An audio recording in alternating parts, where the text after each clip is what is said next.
Everyone, देखिए अब next topic करते हैं वेलोसिटी टाइम ग्राफ। इससे पहले हमने किया था पोजीशन टाइम ग्राफ, उसके भी क्वेश्चंस हो गए। अब बात करते हैं वेलोसिटी टाइम ग्राफ के, यानी कि हमारा जो वेलोसिटी है ये वाई एक्सिस पे आएगा और जो टाइम होगा वो एक्स एक्सिस पे रहेगा। ठीक है, तो सबसे पहला क्या है, for an object in uniform motion. Uniform motion का मतलब क्या होता है, जिसमें वेलोसिटी क्या है, सेम रहेगी, वही यूनिफॉर्म मोशन का रहेगा। जैसे आप चल रहे हो, ठीक है, आप मान लीजिए बाइक पे हो तो आपने 50 की स्पीड रखी हुई है तो 50 पे ही चल रहे हो, तो that is the uniform motion. ठीक है, तो यानी कि जो वेलोसिटी है वो कांस्टेंट रहे तो उसको क्या बोलते हैं हम, यूनिफॉर्म मोशन। तो यही चीज़ लिखी हुई है, velocity of an object remain constant with time. ठीक है, और कांस्टेंट विद टाइम रहेगी तो यानी कि वो क्या है, ज़ीरो एक्सेलरेशन है। ज़ीरो एक्सेलरेशन कैसे है, देखो जैसे मान लीजिए आपकी जो स्पीड है वो है कितनी, इनिशियली 5 की, ठीक है, और जो फाइनल जो है आपकी वेलोसिटी वो भी कितनी है, 5 की। तो एक्सेलरेशन का फॉर्मूला क्या होता है, final minus initial divide by time, और टाइम मान लीजिए ये कितने का है, मान लीजिए हमने मान लिया 10 सेकंड का। ठीक है, तो देखो 5 माइनस 5 अपॉन में 10, तो 0/10 कितना आ गया, 0 आ रहा है। ठीक है, और ये भी आपने मान लिया मीटर पर सेकंड में थी स्पीड, ये वेलोसिटी, और टाइम था सेकंड में। ठीक है, तो देख लो, यानी कि अगर सेम वेलोसिटी है तो एक्सेलरेशन क्या होता है, ज़ीरो होता है। तो ये चीज़ आपको याद रखनी है, ज़ीरो एक्सेलरेशन के लिए ग्राफ पूछे वेलोसिटी टाइम में तो ये बनेगा। अब ये बना कैसे है, देखो वेलोसिटी वाई एक्सिस पे और टाइम एक्स एक्सिस पे। अब देखो जैसे ये 0 है वेलोसिटी है, ये ओरिजिन है, यहाँ 0 है वेलोसिटी, यहाँ पर 5 मान लो, यहाँ 10, यहाँ पर 15, यहाँ 20, मान लो ये 20 की है। ठीक है, तो अब जैसे जैसे टाइम बढ़ रहा है, जैसे ये मान लो 1 2 3 4 5 सेकंड, ठीक है, टाइम बढ़ रहा है, लेकिन जो वेलोसिटी है वो कितनी की है, 20 की ही है। अब आप लोगों को कन्फ्यूज़न क्या आ रही होगी कि पोजीशन टाइम ग्राफ में यही सेम ग्राफ बना था, लेकिन वहाँ ऑब्जेक्ट रेस्ट पे था, और अब यहाँ आप कह रहे हो कि चल रहा है ये तो, यानी कि वेलोसिटी है कुछ। तो देखो ग्राफ में यही चीज़ समझनी है जो बच्चों को कन्फ्यूज़न होती है, वो है पोजीशन टाइम का ग्राफ। वहाँ पोजीशन जो थी, उसकी जो भी पोजीशन थी, अगर वो एक पोजीशन पे अपनी बैठा है, ठीक है, तो वो पोजीशन चेंज नहीं हो रही है, क्योंकि वहाँ पोजीशन लिखा हुआ है ना, इस वजह से वैसा ग्राफ बना है। लेकिन यहाँ है वेलोसिटी आ गई, अब वेलोसिटी यहाँ 20 की है, तो टाइम बढ़ रहा है तो वेलोसिटी तो 20 की रही ना। जैसे हमने वहाँ पोजीशन टाइम ग्राफ में कहा था पोजीशन वही है, तो पोजीशन वही है तो वो रेस्ट पे है। अब यहाँ वेलोसिटी वही है, लेकिन ये रेस्ट पे थोड़ी होगा। कैसा है ये, यूनिफॉर्म मोशन है, क्योंकि वेलोसिटी कांस्टेंट है, 20 की स्पीड पे ही चल रहा है वो, क्योंकि टाइम बढ़ रहा है लेकिन स्पीड या वेलोसिटी जो है वो नहीं बढ़ रही है। तो ये क्या है, हमारा यूनिफॉर्म मोशन है। क्या इतनी बात क्लियर है, क्योंकि खुद सोचो ना, यहाँ 1 सेकंड हुआ तब भी 20 की स्पीड है, 2 सेकंड हुआ तब भी 20 की वेलोसिटी है, यानी कि तो ये चीज़ें आपको समझनी है।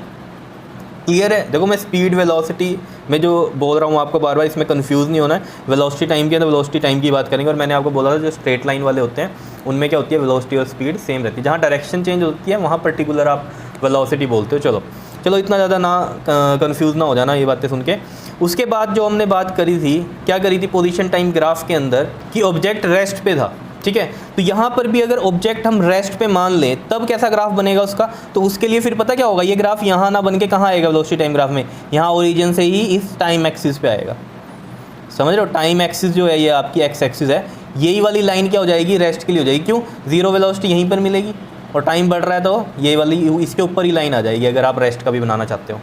ठीक है, चलो ये सिर्फ आपकी नॉलेज के लिए मैंने आपको बताई है कहानी। ठीक, तो यहाँ पर हमने लिख दिया straight line parallel to time axis, इसके बारे में बताया, एक स्ट्रेट लाइन बन रही है पैरेलल है जो कि किसके, टाइम एक्सिस के। क्लियर है, अगर आप रेस्ट वाली बात करेंगे तो आप क्या लिखोगे, straight line on the time axis. ठीक है, टाइम एक्सिस पे स्ट्रेट लाइन है अगर रेस्ट की बात करेंगे तो। ठीक है, अब जो मेन कहानी है वो है क्या, area under the velocity time graph gives displacement, यानी कि एंड एरिया जो होगा under the velocity time graph वो क्या बताता है आपको, डिस्प्लेसमेंट बताता है। कैसे, देखो जैसे मैं यहाँ पर ये ग्राफ बनाऊँ दोबारा इस तरीके से, ये है टाइम t और इधर है ये वेलोसिटी। ठीक है, ये ग्राफ बना। ठीक, अब इसमें मैंने मान लिया इस तरीके से ये किया, ये O पॉइंट हो गया हमारा, ये वाला A पॉइंट हो गया, ये B और ये वाला C पॉइंट हो गया। ठीक है, अब हमें जब निकालना है इसके अंदर एरिया, तो एरिया अब ये क्या बन रहा है, एक रेक्टेंगल बन रहा है। ठीक है, तो रेक्टेंगल के लिए बताओ जरा क्या होता है आपके पास, लेंथ इंटू ब्रेथ, तो लेंथ इंटू ब्रेथ लिखेंगे। देखो यहाँ पर मैं इसको प्रूफ भी कर दूँगा, डिस्प्लेसमेंट कैसे आया, देखो एरिया ऑफ रेक्टेंगल OABC, तो हमें पता है ये कितना होता है आपके पास, लेंथ इंटू में ब्रेथ। तो लेंथ यहाँ पर देखो ज़रा, क्या मान लो आप, ये वाली OA और ये वाली ब्रेथ हो गई, दैट इज़ AB। तो देखो ज़रा OA की वैल्यू कितनी है, ये अगर पर्टिकुलर हम मान लें T टाइम पे है यहाँ तक, तो T हो गई, और AB ये वाली AB है, ये इसके साथ इधर देख लो आप V है, तो ये V हो गया। तो v इंटू टी क्या होता है, जल्दी से बताओ, डिस्प्लेसमेंट होता है। क्या होता है, डिस्प्लेसमेंट होता है। तो area under the we T curve या वी टी ग्राफ क्या बताता है आपको, डिस्प्लेसमेंट बताता है। क्या इतनी बात क्लियर है या नहीं है बताओ। अब ये v इंटू टी तो पता है ना डिस्प्लेसमेंट होता है, कैसे आया, देखो वेलोसिटी का फॉर्मूला क्या होता है, डिस्प्लेसमेंट अपॉन में टाइम। तो ये डिस्प्लेसमेंट यहीं रहने दिया हमने और ये टाइम v के साथ चला गया, तो v इंटू टी आ गया। क्या इतनी बात क्लियर है, आया समझ में। ठीक है जी, तो कन्फ्यूज़ नहीं होना है बिल्कुल भी चीज़ों के अंदर कि हाँ अब area under the velocity time graph आ गया, ये क्या है। देखो एक तो स्लोप याद रखना है, स्लोप जैसे पोजीशन टाइम ग्राफ का क्या बताता था आपको, वेलोसिटी बताता था, ठीक है ना, यानी कि डिस्प्लेसमेंट टाइम ग्राफ का जो स्लोप होता था वो क्या बताता था आपको, वेलोसिटी बताता था। ये है यहाँ area under the velocity time graph क्या बताता है आपको, डिस्प्लेसमेंट बताता है। ये चीज़ याद रखनी है आपको, बड़ी काम की चीज़ है ये, ठीक है। और जो स्लोप की बात करेंगे वो हम आगे करेंगे कि वेलोसिटी टाइम ग्राफ का स्लोप क्या बताता है, क्या बताता होगा सोचो, एक्सेलरेशन बताता होगा ना। वेलोसिटी टाइम किस में आता है, एक्सेलरेशन में आता है। जैसे डिस्प्लेसमेंट टाइम किस में आता था, वेलोसिटी में। तो ये चीज़ें ऐसे आप याद रख सकते हो, ठीक है। तो देखो नेक्स्ट हमारे पास है क्या point, for an object in uniformly accelerated motion. तो यूनिफॉर्मली एक्सेलरेटेड मोशन का मतलब ही क्या होता है कि जो वेलोसिटी है वो इंक्रीज़ कर रही है equally in equal interval of time. अगर यूनिफॉर्मली एक्सेलरेटेड मोशन आपने पढ़ा है पीछे थ्योरी में तो आपको समझ में आ रहा होगा, ठीक है। वहाँ पर क्या बात की थी हमने, यूनिफॉर्मली एक्सेलरेटेड मोशन क्या होता है, जहाँ पर वेलोसिटी इंक्रीज़ करती है equally in equal interval of time, ठीक है। तो इसको हम क्या बोलते हैं, पॉजिटिव एक्सेलरेशन भी बोलते हैं, क्योंकि इसमें क्या हो रहा है, जो वेलोसिटी इंक्रीज़ कर रही है वो इक्वल कर रही है in equal interval of time. और पॉजिटिव एक्सेलरेशन में यही चीज़ आती है, आपकी जो लाइन है वो कैसी होगी, ये स्ट्रेट लाइन होगी, ठीक है, लीनियर जाएगी, मतलब एक तरह से आप ये कह सकते हो, ठीक है। And inclined to that time axis, तो straight line inclined to time axis, ठीक है। अब ये चीज़ समझ भी लो, अगर समझ नहीं है वैसे मैंने बताई हुई है आपको। देखो इस तरीके से समझो, ये यहाँ 5 है, यहाँ ये 10 है और यहाँ ये 15 है, ठीक है। और यहाँ पर ये 2 है, ये 4 है और ये 6 सेकंड है, ये टाइम हो गया और ये आपके पास वेलोसिटी हो गई, ठीक। अब देखो ज़रा इस पर्टिकुलर पॉइंट की अगर हम बात करें तो वेलोसिटी कितनी है आपके पास, यहाँ पर 5 है और टाइम कितना है, 2 है। तो कितना एक्सेलरेशन आ रहा है, क्योंकि एक्सेलरेशन का फॉर्मूला क्या होता है, वेलोसिटी अपॉन में टाइम, तो 2.5 आ रहा है। ऐसे ही अगले में देख लो, इस पॉइंट पे कितना आएगा ये आपके पास 10/4, तो 4 2 8, 4 5 20, इसमें भी 2.5 आ रहा है। तो ये क्या हो गया, यूनिफॉर्म हो गया ना, एक्सेलरेटेड मोशन हो गया। ये एक्सेलरेशन क्या है, इसमें कांस्टेंट आ रहा है, लेकिन कैसा है, ये पॉजिटिव एक्सेलरेशन है। और इसके अंदर क्या होता है आपके पास, जो वेलोसिटी इंक्रीज़ कर रही है वो इक्वल अमाउंट में कर रही है। देख लो यहाँ 2 सेकंड के बाद 5 की, 4 सेकंड के बाद भी देख लो 5 की इंक्रीज़ हुई, 5 और 10, 10 - 5 करो, 5 की इंक्रीज़ हुई। 6 पे कितनी हो रही है, 10 - 15, 15 - 10 करोगे तो 5 आ रहा है। तो यानी कि क्या हो रहा है आपके पास, इक्वल अमाउंट में इंक्रीज़ कर रही है वेलोसिटी, तो इसलिए यूनिफॉर्मली एक्सेलरेटेड मोशन आ रहा है यहाँ पर, ठीक है। लास्ट वाला भी कर लेते हैं, 15/6, तो 3 5 and 3 2 and again this is 2.5। समझ रहे हो बात को, कैसे आ रहा है ये हमारे पास, ठीक है। तो ये स्ट्रेट लाइन है इंक्लाइन टू टाइम एक्सिस, और ऊपर जो यूनिफॉर्म मोशन की हमने बात की थी, इसमें क्या था हमारे पास, बताओ, यूनिफॉर्म मोशन था, इसमें क्या था, स्ट्रेट लाइन थी पैरेलल टू टाइम एक्सिस। और यहाँ पर क्या है, यूनिफॉर्मली एक्सीलरेटेड मोशन है। एक्सीलरेटेड जहाँ आगे बढ़ते हैं यानी कि वेलोसिटी इंक्रीज़ कर रही है इक्वली। अब देखो इसमें मेन कहानी क्या है, जो स्लोप है वेलोसिटी टाइम ग्राफ का वो क्या बताता है आपको, एक्सेलरेशन बताता है। अब देखो ये कहाँ से आया होगा, देखो स्लोप के बारे में आपको पता है, फॉर्मूला क्या होता है आपके पास, y/x, ठीक है ना। तो देखो अगर हम यहाँ पर पर्टिकुलर एक ये पॉइंट ले लेते हैं, इसका ये, और इधर से ये ले लेते हैं, ठीक है। तो स्लोप इस AB लाइन के लिए अगर हम निकाल रहे हैं, ये वेलोसिटी v1 मान लेते हैं, ये v2, ये टाइम t1 और ये टाइम t2। तो y/x करेंगे हम AB के लिए, तो इसमें देख लो ये बनता है आपके पास ये वाला पार्ट, ठीक है। तो इसमें देखो ज़रा, ये अगर हम C पॉइंट ले लें, ठीक, तो y क्या है हमारा, ये वाला पार्ट, ठीक है। तो y हो गया BC और x क्या हो गया हमारा AC हो गया, ठीक है। यही होता है y/x ही होता है। और वैसे भी आपको पता है स्लोप क्या होता है, tan थीटा भी होता है। tan थीटा का मतलब ही क्या होता है, tan थीटा, स्लोप का मतलब ही क्या होता है, tan थीटा, और ये क्या होता है, p/b होता है। p/b परपेंडिकुलर अपॉन में बेस, परपेंडिकुलर अपॉन में बेस, तो y/x ऐसे भी आप सोच सकते हो। बताओ समझ में आ रही है बात या नहीं, बिल्कुल सिंपल है, क्लियर हो रही है चीज़, ठीक है। तो अब BC/AC हो गया, ये आपको पता चल गया। तो BC की वैल्यू देखो यहाँ से सामने से v2 - v1, ये कैसे, देखो अगर ये 10 है और ये 5 है तो ऑब्वियस बात है इतना पार्ट कैसे निकलेगा, ये 10 - 5 ना, फाइनल माइनस इनिशियल, 10 - 5, तो ये बीच का पार्ट आएगा, कितना आ जाएगा 5, ठीक है। तो हम इस तरीके से लिखेंगे v2 - v1। सिमिलरली यहाँ वाला भी ये t2 माइनस में t1 करेंगे। अगर यहाँ 5 सेकंड है, यहाँ 10 सेकंड है, तो बीच वाला टाइम कितना है 5 सेकेंड, इस तरीके से निकलता है, ठीक है। तो ये क्या हो गया आपके पास, चेंज इन वेलोसिटी अपॉन में टाइम, तो यानी कि वेलोसिटी अपॉन में टाइम आ गया, और ये क्या होता है आपके पास, एक्सेलरेशन होता है। क्या इतनी बात क्लियर है या नहीं है बताओ। और स्लोप क्या होता है हमारे पास, tan थीटा भी होता है। क्लियर है इतनी बात, बताओ कोई प्रॉब्लम है तो बताओ। क्लियर है, ठीक है जी।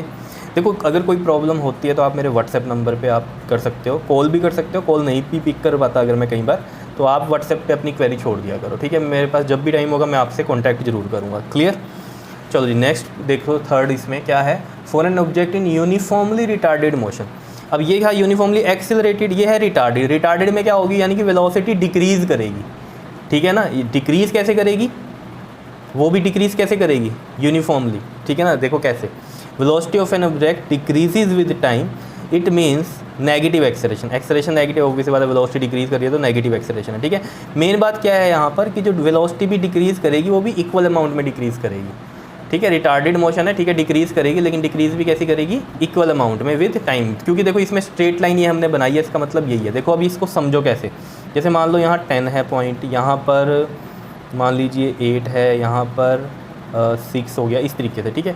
तो अब देखो इस पॉइंट पे 10 है और वेलोसिटी देखो ऐसे डिक्रीज़ कर रही है। अब डिक्रीज़ कैसे करेगी, फाइनल ये सॉरी इनिशियल ये बनेंगे हम इसमें, ठीक है। अब आपने ब्रेक अप्लाई किया होगा तो आपकी वेलोसिटी क्या हो रही है, देखो डिक्रीज़ हो रही है, यहाँ 8 होगी, यहाँ 6 होगी, और टाइम तो बढ़ता ही जा रहा है, और ये एक पर्टिकुलर टाइम पे क्या हो जाएगी, वेलोसिटी 0 हो रही है। बताओ समझ में आया। रिटार्डेड मोशन भी होता है ये, और इसको हम क्या बोलते हैं, डिसेलेरेशन भी बोलते हैं, नेगेटिव एक्सेलरेशन को, जिसमें वेलोसिटी डिक्रीज़ करती है। बेसिक एग्जांपल इसमें क्या होता है, ब्रेक अप्लाई करने वाला होता है, ठीक है। ये सब मैंने थ्योरी में आपको पढ़ाया भी हुआ है, ठीक है। अब नोट करने की जो मेन बात है इसमें क्या है कि अगर हम कुछ नेगेटिव इनिशियल वेलोसिटी के लिए ग्राफ बनाएं तो वो कैसे बन सकते हैं। देखो अगर हम नेगेटिव इनिशियल वेलोसिटी लें तो एक बार हम ले लेते हैं इसमें इंक्रीजिंग का और एक बार डिक्रीजिंग का, ठीक है, लेकिन होगी नेगेटिव में। अब देखो जैसे ये है एक, ये v हो गया इधर आपका, ठीक है, और ये आपके पास टाइम होता है, ठीक है। अब देखो नेगेटिव लेनी है इनिशियल वेलोसिटी, तो नेगेटिव ये साइड की होगी। अब आपको क्या नेगेटिव का मतलब क्या है, नेगेटिव का मतलब कुछ नहीं है। अगर ऊपर हम ग्राफ बना रहे तो मान लो ये साउथ है और नीचे बना रहे तो वो नॉर्थ डायरेक्शन है, बस इतना है, डायरेक्शन का फ़र्क है। डायरेक्शन अपोजिट हो गई तो नेगेटिव आ जाता है, और कुछ नहीं है, ठीक है। कहीं सोचो माइनस में क्या होता है वेलोसिटी, माइनस में कुछ नहीं होती, ठीक है, वो सिर्फ डायरेक्शन को डिनोट कर रही है आपको यहाँ पर, ठीक। तो जैसे मान लीजिए यहाँ पर ये नेगेटिव में है कुछ नंबर, जैसे ये तो ऑब्वियस बात है 0 होता है, ऊपर प्लस में चलती है, नीचे माइनस में चलेगी, ठीक है। तो मैंने कोई इनिशियल वेलोसिटी ये वाली मान ली, ठीक है, और ये इंक्रीज़ कर रही है इस डायरेक्शन में भी इंक्रीज। अब ये नंबर भी इंक्रीज़ करेगा ना, मान लो यहाँ 10 है, 20 है, 30 है, माइनस का माइनस है डायरेक्शन के लिए, ठीक है। तो ये इस तरीके से बनेगा आपके पास ग्राफ, ठीक है। कैसा है, इंक्रीजिंग में है, ठीक है। और अगर डिक्रीजिंग में बनाए कुछ इनिशियल वेलोसिटी के लिए ही, तो देखो नेगेटिव अगर इनिशियल वेलोसिटी लें तो कैसे, क्योंकि इसमें क्या है हमारी इनिशियल वेलोसिटी कैसी है, पॉजिटिव है, ठीक है। अब पॉजिटिव में भी यहाँ आप कहोगे ये तो 0 है इनिशियल वेलोसिटी, अगर पॉजिटिव का हम बनाएं तो वो ग्राफ ऐसे बन सकता है। देखो ये टाइम है और ये क्या है, v है, तो यहाँ से ये पॉजिटिव ले ली इनिशियल वेलोसिटी, ये हो गई, समझ रहे हो बात को, ठीक है। तो इनिशियल वेलोसिटी यहाँ पर ये हो गई और इंक्रीजिंग में हो गई, दिखाई दे रहा था ना ये, ठीक है। ऐसे ही हमने यहाँ नेगेटिव में जब लिया था तो यहाँ पर तो ऑब्वियस सी बात है, जब हमने रिटार्डेड मोशन बनाया, सॉरी नेगेटिव नहीं, रिटार्डेड मोशन यानी कि नेगेटिव एक्सेलरेशन की बात की, तो यहाँ तो इनिशियल वेलोसिटी पॉजिटिव ही है, प्लस के 10 में चल रही थी इस तरीके से, ठीक है। अब हम अगर बात करें इसी ग्राफ की, लेकिन इनिशियल वेलोसिटी नेगेटिव में हो, ठीक है, इनिशियल वेलोसिटी नेगेटिव में, मान लो ये यहाँ से नेगेटिव वेलोसिटी होगी इनिशियल, तो अब ग्राफ कैसे बनेगा इसका, रिटार्डेड वाला, यानी कि अब वेलोसिटी क्या होगी, कम होगी। अब कम कैसे होगी, कम इस तरीके से होगी आपके पास, ये हो गया। बताओ समझ में आ रहा है या नहीं, ठीक है। तो ये जो स्ट्रेट लाइन वाले ग्राफ हैं ये कैसे हैं आपके पास, यूनिफॉर्म एक्सेलरेटेड मोशन वाले हैं, ठीक है। इसमें क्या हो रहा है, इंक्रीज़ कर रही है, यहाँ पर ये डिक्रीज़ कर रही है, लेकिन यहाँ इनिशियल वेलोसिटी कैसी है, नेगेटिव है, बस इतना फ़र्क है, ठीक है। उसके बाद क्या है हमारा सेकंड नोट, अगर हम इंपॉर्टेंट पॉइंट की बात करें, कहता है have some positive initial velocity and the direction of its motion can change at time t। तो कोई पॉजिटिव इनिशियल वेलोसिटी लेनी है आपने, ठीक है, कुछ भी, जैसे मान लो ये ग्राफ इस तरीके से बनेगा इसका, ये मान लीजिए t है, ये v है, ठीक। कह रहा है कुछ इनिशियल पॉजिटिव वेलोसिटी होगी, तो पॉजिटिव वेलोसिटी मान लो ये यहाँ पर मान ली हमने, ठीक है। और कह रहा है उसका जो मोशन है वो चेंज होगा एट टाइम t। अब मोशन अगर चेंज करना है तो मतलब यहाँ नीचे की तरफ ग्राफ को लेके आना पड़ेगा, वो कैसे आएगा, देखो इनिशियल वेलोसिटी होगी, ठीक है, यहाँ पर इस तरीके से हम बना सकते हैं इसको कि पॉजिटिव इनिशियल वेलोसिटी थी, ये आ गई यहाँ पर, और ये पर्टिकुलर टाइम मान लिया हमने t है, ठीक है, इस पॉइंट पे, ठीक है। यहाँ क्या हो गई, ज़ीरो हो गई वेलोसिटी। लेकिन अभी उसने क्या कहा कि अपोजिट डायरेक्शन में भी होना चाहिए, कह रहा है ना, motion direction of motion change at time T. तो टी टाइम पे आके उसने क्या किया, डायरेक्शन चेंज कर दी। पहले साउथ की तरफ जा रहा था, अब नॉर्थ की तरफ जाएगा। ऐसे नीचे आ गया ना, ये वाली लाइन पे आ गई, तो ये नॉर्थ की तरफ चल गई। पहले साउथ में चल रही थी और फिर उसने डायरेक्शन चेंज कर ली। अब पर्टिकुलर आप कहोगे ये तो सीधा चल रहा है, ऐसा कुछ नहीं है। तो ग्राफ इस तरीके से बन रहा है वी और टी का। अगर सीधा चलने की बात होगी तो कैसे इस ग्राफ को कहेंगे, जैसे मान लीजिए ये ऐसे चल रहा है, ठीक है, और टी टाइम पे क्या किया उसने, वो ऐसे मुड़ गया वापस, उसका ग्राफ ये बना है, ये गया और फिर वो वापस मुड़ गया। समझ लो, डायरेक्शन चेंज हो रही है। क्लियर है इतनी बात? ठीक।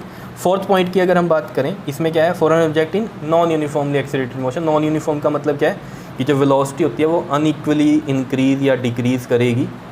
क्लियर? किसमें? विद टाइम, ठीक है ना, अनइक्वली। लेकिन जैसे इंक्रीजिंग एक्सेलरेशन बोलते हैं हम इसको, जैसे पहला ग्राफ है हमारा, इसमें वेलोसिटी इंक्रीज कर रही है नॉन यूनिफॉर्मली। नॉन यूनिफॉर्मली क्यों कह रहे हैं? देखो जैसे इस पर्टिकुलर टाइम में देखो इतनी वेलोसिटी इंक्रीज़ करी, इतनी, ठीक है। फिर देखो इस वाले में अगर हम बात करें, इस वाले में तो इतने टाइम में देखो कितनी वेलोसिटी इंक्रीज़ कर गई, इसके कंपैरिजन में देखो कितनी वेलोसिटी इंक्रीज़ कर गई, बहुत ज़्यादा कर गई। फिर अगले में हम देखें तो देखो ये तो टाइम कुछ भी नहीं है, इतना टाइम है, ठीक है, इस टाइम में देखो कितनी वेलोसिटी इंक्रीज़ कर गई।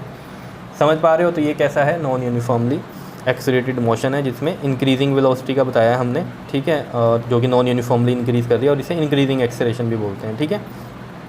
पॉजिटिव एक्सेलरेशन में क्या होता है, ऐसे स्ट्रेट लाइन बनती है, ये चीज़ याद रखना, कहीं सोचो कि इंक्रीजिंग एक्सेलरेशन तो पॉजिटिव वाला ही होगा।